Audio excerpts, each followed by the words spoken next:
Saudações a todos os internautas e telespectadores da XL TV.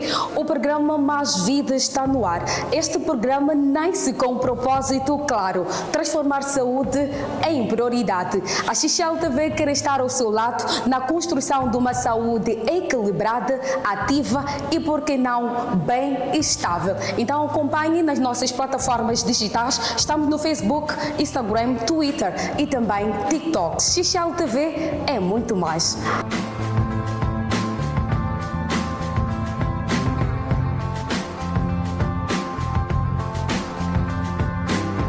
No episódio de hoje, vamos falar do coração, este órgão vital que merece toda a nossa atenção e todo o nosso cuidado. E hoje estaremos com o Dr. Banz, ele que vai sanar todas as dúvidas em relação a este tema. É verdade que nos fizemos as ruas, não é, para colher algumas perguntas sobre este tema. Desde já, eu passo a saudar o nosso doutor, ele que já se faz presente aqui. Bom dia, Dr. Banz, e para nós é uma honra ter-te aqui. Bom dia, muito obrigado por esta oportunidade.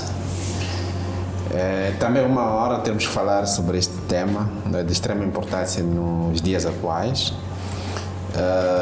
O coração sempre foi um tema de debate à escala global nos anos passados, principalmente em países desenvolvidos, mas ultimamente tem sido também um tema de destaque no nosso contexto como um país em desenvolvimento, por conta das dinâmicas do ponto de vista de epidemiologia das doenças cardiovasculares, que passaram a ser um segundo fardo depois das doenças infecciosas, como a malária, o HIV e a tuberculose. Nós temos agora um segundo fardo, que são as doenças crônicas, que incluem não apenas o cancro, mas também as doenças cardiovasculares. Boa tarde, chamo-me Feito e gostaria de saber qual é a importância do exercício físico para prevenir doenças cardiovasculares. Prontos. A falta do exercício físico ou o sedentarismo configura um fator de risco, neste caso, para o desenvolvimento de doenças cardiovasculares. Não apenas a falta do exercício físico, mas também outros fatores, né? Nomeadamente o tabagismo, a obesidade. E o que nós observamos no dia a dia é que o sedentarismo, neste caso, a falta do exercício físico, traduz-se muitas vezes em ganho de peso. E o ganho de peso por si vem com outros fatores de risco, nomeadamente a hipertensão arterial, o aumento do açúcar, que é consequência da resistência à insulina. Então, essa é uma cascata que deve ser evitada. Significa que um indivíduo que é sedentário corre o risco de ganhar o peso, e ganhando o peso ele corre o risco de desenvolver hipertensão, desenvolver resistência à insulina, que vai dar diabetes mellitus, e esses eventos vão ser eventos primários para o desenvolvimento de doenças cardiovasculares. Então, a prática de exercício físico na ordem de 30 minutos por dia ou 150 minutos por semana é extremamente importante para a prevenção de doenças cardiovasculares. Quando nós falamos de doenças cardiovasculares, estamos a falar essencialmente do acidente vascular cerebral, né? O chamado trombose na linguagem popular, e também do infarto do miocárdio, o chamado ataque também na linguagem popular. Esses são os grandes eventos catastróficos que conduzem a uma grande mortalidade e morbidade relacionada a doenças cardiovasculares. Boa tarde, chamo-me Elvis e gostaria de saber quais são os sintomas mais comuns do infarto. Bom, devo dizer que o infarto é consequência de alterações dentro do organismo que ocorrem ao longo do tempo, com raras exceções em indivíduos, por exemplo, que fumam drogas ilícitas, que podem desenvolver infarto logo após o consumo da droga. Na maior parte das vezes, o infarto é consequência de acúmulo de gordura dentro dos vasos sanguíneos que alimentam o coração. Isto significa que ao longo do tempo o indivíduo vai desenvolvendo alterações, essas alterações levam a acúmulo de gordura e essa gordura vai formando placas, que nós chamamos de placas de ateroma, né? Essas placas comportam-se como se fossem o material que se acumula, por exemplo, nos tubos que levam a água à nossa casa ou nos tubos de esgoto. Nós vemos que a gordura, depois de algum tempo, ela começa a se acumular e em algum momento chega a obstruir, principalmente os tubos que saem, por exemplo, das cozinhas. É um processo mais ou menos similar, né? A gordura tem essa capacidade de se acumular, então ela vai se acumulando nas placas ou nos vasos, formando placas, e em algum momento essas placas podem sofrer uma erosão, né? Então, sofrendo erosão, o fluxo sanguíneo, que normalmente é laminar, é um fluxo não turbulento, é um fluxo relativamente calmo ao longo do vaso, torna-se turbulento. E tornando-se turbulento, quando chega numa zona com uma placa, com uma fissura, aquele sangue forma um coágulo. É o mesmo fenômeno que ocorre quando nós sofremos um corte, por exemplo, na pele, nós vemos o sangue a formar um pequeno coágulo, que é exatamente para evitar a perda adicional de sangue. Então, no caso do coração, esse sangue acumula-se para formar um coágulo. A formação daquele coágulo vai impedir a passagem de sangue naquela secção. Então, impedindo a passagem de sangue, o que acontece é que a área que era suprida por aquele sangue começa a sofrer aquilo que nós designamos de isquemia, né? Que é o sofrimento das células por falta de oxigenação e por falta de nutrientes. É quando já começam a surgir os sintomas, né? Os sintomas como dor no peito, né? Isso é uma situação de infarto agudo do miocárdio, uma situação em que a interrupção do fluxo sanguíneo é feita de forma brusca. Então o indivíduo vai evoluir com uma dor no peito muito intensa, que é acompanhada de sudorese. O indivíduo começa a transpirar, por ter tonturas, falta de ar, e em casos mais extremos ele pode ter uma morte súbita, né? Grande parte de morte súbita que ocorre em indivíduos idosos é consequência de infarto agudo do miocárdio. Agora, em outras situações em que a placa não sofreu nenhuma ruptura, né, de forma súbita, a redução progressiva da secção do vaso vai condicionar uma redução relativa na quantidade de sangue que passa naquela secção, traduzindo-se em uma dor que, sobretudo, aparece com o esforço, né? Em situações de repouso, o indivíduo pode não ter nenhum sintoma, né? Porque o coração pode ter uma pulsação de cerca de 60 por minuto, né? E quando o indivíduo começa a exercitar, a pulsação do coração pode duplicar, por exemplo, para 120 por minuto. Então, um coração que está a pulsar a 120 por minuto gasta mais energia, tem mais necessidades. E como tem mais necessidades e havendo restrição na secção de passagem do sangue, o indivíduo já começa a desenvolver sintomas, aquilo que nós chamamos de angina do peito. Então, nessas situações nós entendemos que o indivíduo tem uma obstrução, mas não é uma obstrução total, né? É uma obstrução parcial em que a passagem do sangue está limitada, né? O indivíduo não tem sintomas de repouso, mas quando começa a exercitar, o indivíduo começa a ter sintomas de repouso. E esses sintomas é sobretudo uma dor no peito, tipo um peso, né? Uma sensação de aperto, né? Que inicia após o exercício físico, né? Isso na forma clássica da angina, mas existem outras formas de apresentação. Em indivíduos, por exemplo, diabéticos, indivíduos idosos, em mulheres, essa característica pode não ser típica. O indivíduo pode não ter necessariamente dor, mas sim ter falta de ar, né? Principalmente em diabético, que é muito comum. Ou então nas mulheres pode não ter aquela dor tipo aperto, pode ter uma dor tipo picada. mas também sendo angina. Então, estas são as características que aparecem num contexto de obstrução das artérias coronárias. E como uma alimentação saudável pode prevenir doenças do coração? Bom, a alimentação é crucial na prevenção de doenças cardiovasculares, na medida em que um dos fatores de risco é a hipertensão arterial, né? E não apenas a hipertensão arterial, mas também o consumo de alimentos gordurosos, né? Então, havendo essa relação ou essa ligação entre o consumo de gorduras e o surgimento de doenças cardiovasculares, entende-se que a redução desse consumo vai, de alguma forma, reduzir o risco do indivíduo de desenvolver as doenças cardiovasculares.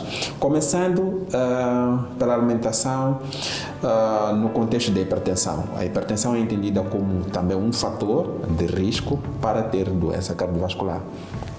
Quando nós falamos de fator de risco, estamos a falar de uma condição que, existindo, leva ou predispõe ao surgimento de doença cardiovascular. E a hipertensão é uma delas. A hipertensão é uma situação em que a tensão ou a pressão medida é alta, né? De forma consistente, ela é alta. E ela é classificada em hipertensão primária quando não há uma causa evidente, né? Não encontramos uma causa que justifica a hipertensão, ou então uma hipertensão secundária, quando há uma causa que leva a essa hipertensão secundária. Na maior parte das vezes, a hipertensão primária é a que é mais prevalente, é que é mais comum, né? 85, 90% dos indivíduos não encontramos a causa da hipertensão arterial. Grande parte dos nossos doentes que aparecem aqui na consulta têm hipertensão arterial e quando nós vamos vasculhar não encontramos uma causa como tal. Então, esses indivíduos, digamos, assumimos que eles têm hipertensão arterial por conta da idade ou então por conta, digamos, de consumo excessivo de sal, né? E aí onde entra a importância de alimentação no contexto da hipertensão arterial. Então, vale a pena reduzir o consumo de sal exatamente para reduzir a chance de vir a ter hipertensão arterial. Mas também existe a ligação das doenças cardiovasculares com o consumo de gorduras, alimentos gordurosos, que no nosso contexto são consequências do consumo dos chamados fast foods, né? Aqueles alimentos que nós encontramos, por exemplo, na rua, no restaurante, que são ricos em gordura, a chamada gordura saturada, essa que predispõe à formação de grandes quantidades de placas ao nível do coração. Então, para reduzir o risco de ter doenças cardiovasculares, é preciso reduzir o consumo desses alimentos gordurosos, ok? Quando falamos de alimentos gordurosos, estamos a falar, por exemplo, da manteiga, estamos a falar dos óleos comuns, ok? Estamos a falar de tantos outros alimentos que tenham esse tipo de gordura, ok? Esse tipo de gordura. No entanto, existem alimentos que são considerados benéficos ou amigos do coração, nomeadamente outro tipo de gordura, como por exemplo que nós encontramos no azeite, né? O azeite da oliveira, né? Esse é um tipo de gordura amigo do coração, mas também o consumo de peixes, o consumo de verduras está associado a um risco menor de desenvolver doenças cardiovasculares. É claro que não existe um único fator que possa justificar ou não justificar o surgimento ou não surgimento de doenças cardiovasculares. É um conjunto de fatores que levam ou não levam ao surgimento de doenças cardiovasculares. Muito bem, doutor. Será que a genética pode influenciar nas doenças cardiovasculares? Sem dúvidas. O que nós observamos é que o padrão ou a distribuição de doenças cardiovasculares não é uniforme em todas as populações. Existem populações que são mais predispostas, por exemplo, a terem doenças cardiovasculares. E mesmo dentro de uma população existe, por exemplo, aquilo que nós chamamos de distribuição familiar, né? Encontramos famílias que sistematicamente são acometidas ou por AVC ou por o AVC, que é acidente vascular cerebral, ou então por infarto agudo do miocárdio. Então há uma ligação muito grande entre a genética e as doenças cardiovasculares. Existem alguns genes que são muito mais encontrados em determinado tipo de doenças cardiovasculares, como por exemplo o AVC, e nós também podemos ver que existem populações que são mais predispostas a desenvolver, por exemplo, as doenças cardiovasculares. Quando nós olhamos, por exemplo, para a distribuição da hipertensão arterial em indivíduos negros, nós notamos que os negros têm maior prevalência da hipertensão arterial em comparação, por exemplo, com outras raças, como os caucasianos, por exemplo. Então, isso significa que há uma base genética por detrás dessa distribuição. O mesmo é válido, por exemplo, para outras doenças cardiovasculares. Nós observamos essa distribuição diferenciada das diferentes entidades. Eu gostaria de saber como podemos prevenir o infarto. Existem doenças curáveis, né? Mas muito poucas. Por exemplo, um indivíduo que desenvolve uma arritmia, né? Essa arritmia pode ser consequência, por exemplo, do álcool. Nós podemos tratar a arritmia, né? Suspendendo o álcool, o indivíduo fica curado, né?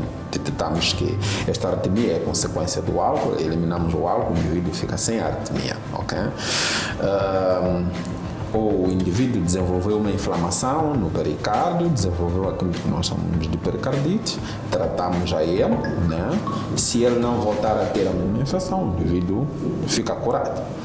Ou o indivíduo desenvolve uma complicação daquela inflamação, fica com uma pericardite crônica, né? O indivíduo é operado, né? Fica curado, né? Mas na maior parte das vezes não há uma cura como tal. As doenças de coração são muitas vezes degenerativas, muitas vezes crônicas, são consequência de lesões cumulativas ao longo da idade, e o que nós fazemos é controlá-las, ok? Agora, existem indivíduos que podem nascer com uma condição, com uma doença cardiovascular, por exemplo, algum defeito na estrutura do próprio coração. Há zonas do coração que logo após o nascimento tem que fechar. A ausência de fechamento traduz-se numa doença cardiovascular. Se nós detectarmos essa comunicação anômala e fecharmos por meio de uma cirurgia, o indivíduo fica curado. Mas são situações pouco comuns. O mais comum é que a doença cardiovascular seja a consequência de lesões cumulativas ao longo da idade. Essas lesões levam décadas para elas tornarem-se sintomáticas, ou o indivíduo ter sintomas. O indivíduo não acorda hoje com AVC, cujo fator de risco surgiu ontem. O fator de risco já existia ao longo de várias décadas e até um dia ele desenvolver a complicação. O AVC, o ataque, são complicações de fatores de risco que já existiam. Pode ser o tabagismo, pode ser a diabetes, obesidade, falta de exercício físico, excesso de colesterol. Okay? São esses fatores que, pré-existindo, vão levar um dia a uma complicação. E com que frequência é recomendável fazer o exame do coração? Bom, a frequência depende muito das características do próprio paciente. Pode ser um paciente completamente assintomático que não tem nenhum fator de risco, ok? Então, esse indivíduo, se tiver, por exemplo, menos de 50 anos, né? Vamos supor que é um indivíduo saudável, menos de 50 anos, seja ele homem ou mulher, né? Esse indivíduo não precisa fazer uma avaliação com frequência, né? Pode fazer uma avaliação a cada 2 anos, cada 3 anos, não há problema nenhum. Mas, sendo um homem, a partir dos 50 anos, para frente ou uma mulher a partir dos 55 anos para frente, aí já o espectro muda, né? Nós sabemos que o risco aumenta a partir dessas idades. Então, o controle vai sendo cada vez mais apertado. Esse controle deve ser ainda mais apertado se o indivíduo já tiver um desses fatores de risco que eu mencionei. Por exemplo, diabetes, hipertensão ou outro fator de risco. Se for um fator de risco sintomático, o indivíduo, por exemplo, já desenvolveu um evento como AVC prévio, o controle também vai sendo cada vez mais apertado. Então, para dizer que a periodicidade do controle vai depender muito das características do paciente. Se é um paciente jovem, assintomático, saudável, sem nenhuma doença cardiovascular, ou em um paciente já com doença cardiovascular estabelecida, ou um fator de risco cardiovascular estabelecido. A prevenção do infarto, assim como do acidente vascular cerebral, é possível olhando para os fatores de risco que mencionamos, né? Nomeadamente a falta do exercício físico, né? Tem que se fazer o exercício físico de forma regular, ok? Agora, hipertensão arterial, diabetes mellitus e excesso de colesterol, que são também fatores de risco cardiovasculares, podem ser prevenidos olhando para essas condições. Por exemplo, não consumir o açúcar em excesso, né? Sempre controlar o peso, reduzir o consumo do sal, praticar o exercício físico de forma regular, né? Diríamos que essas são situações ou são medidas que podem ser usadas ou pode-se recorrer a essas medidas para a prevenção de infarto do miocárdio, assim como do acidente vascular cerebral. Referir também que é preciso prestar atenção em relação à idade do indivíduo. Essas entidades que eu mencionei são extremamente raras em indivíduos muito jovens. Né? Quando falo de indivíduos muito jovens, falo, por exemplo, de 20, antes dos 20 anos. É raro. Mas também devemos reconhecer que a raça negra, em particular, tem maior risco de desenvolver hipertensão arterial. O que era raro no passado, agora tornou-se bastante comum, né? Em indivíduos relativamente jovens. Quando falo de jovens, estamos a falar de indivíduos abaixo de 40 anos. É comum encontrarmos jovens com hipertensão arterial que complica com AVC. Existem dois tipos de AVCs, que é o hemorrágico, né, como consequência de uma ruptura de um vaso, e isso é mais comum com hipertensão arterial, e um AVC chamado isquêmico.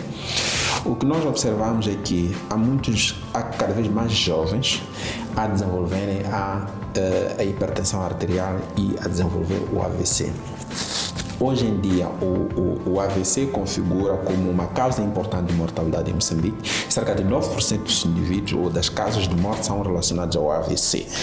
E aproximadamente, quando nós olhamos para a mortalidade ajustada para a idade, em cada 100 mil habitantes nós encontramos aproximadamente 200 mortes. Ok, isso já é muito comum, causadas por AVC. Então, para dizer que, apesar de essas doenças serem comuns em idades mais avançadas, no nosso contexto há cada vez mais jovens a desenvolverem essas doenças. Então, a prevenção, mesmo em idades mais jovens, tornou-se cada vez mais importante. E essa prevenção olha para esses fatores de risco e também olha para algumas medidas comportamentais, nomeadamente reduzindo o consumo de gorduras. Hoje em dia, quando nós olhamos principalmente nas grandes cidades, encontramos grandes concentrações de jovens consumindo, por exemplo, o álcool, consumindo carnes gordurosas, por exemplo, carne do porco, tem sido bastante comum e a consequência é visível todos os dias. Vemos jovens cada vez mais obesos, né?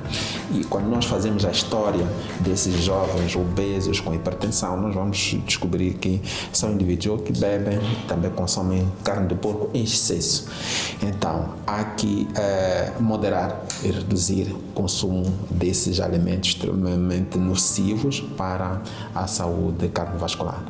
Quais são os hábitos e comportamentos que aumentam o risco de desenvolver problemas cardíacos? O consumo de alimentos gordurosos, a falta de exercício físico, o consumo do tabaco, o consumo do álcool em excesso, né? Por exemplo, no caso do vinho, até 1 copo por dia para a mulher não configura um risco, ou até 2 copos por dia, no caso do homem, não configura um risco para o coração.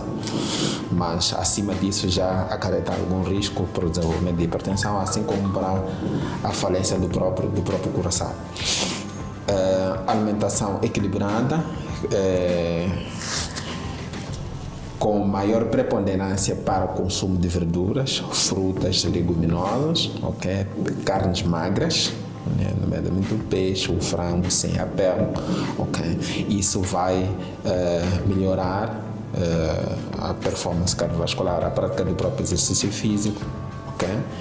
E também reduzir o stress, né? É claro que hoje em dia é muito difícil controlar os níveis de stress, mas para quem consegue ter entre 7 a 8 horas de sono, isso já ajuda muito na prevenção de não só doenças cardiovasculares, mas nas doenças em geral, associado a essas outras medidas comportamentais que eu mencionei. O que se deve fazer imediato quando alguém tem um ataque cardíaco próximo a nós? Bom, no contexto nosso moçambicano, a medida mais urgente é levar o indivíduo para o hospital.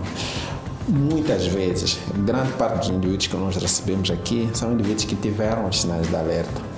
Uma dor que o indivíduo ignorou. Se calhar no dia anterior teve dor, o indivíduo ignorou. É o primeiro sinal, né?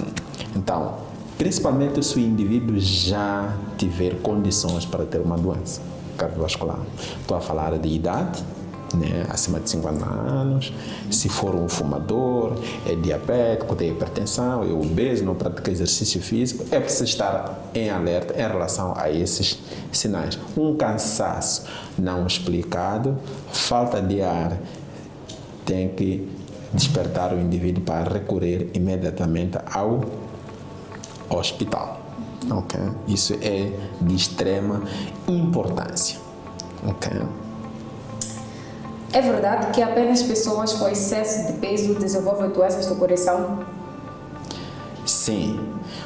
O excesso de peso tem uma ligação com a hipertensão arterial, tem uma ligação com a resistência à insulina, que leva a diabetes, e tem uma ligação com o excesso de colesterol, chamado mau colesterol. Então, há uma ligação, sim, entre o excesso de peso e doenças cardiovasculares. Ok. Caminhar diariamente pode ser considerado um exercício suficiente para manter o coração saudável? Sim. Quando nós comparamos indivíduos que caminham e indivíduos que não caminham, aqueles que caminham têm menor chance de vir a desenvolver doenças cardiovasculares, desde que eles não tenham outros fatores.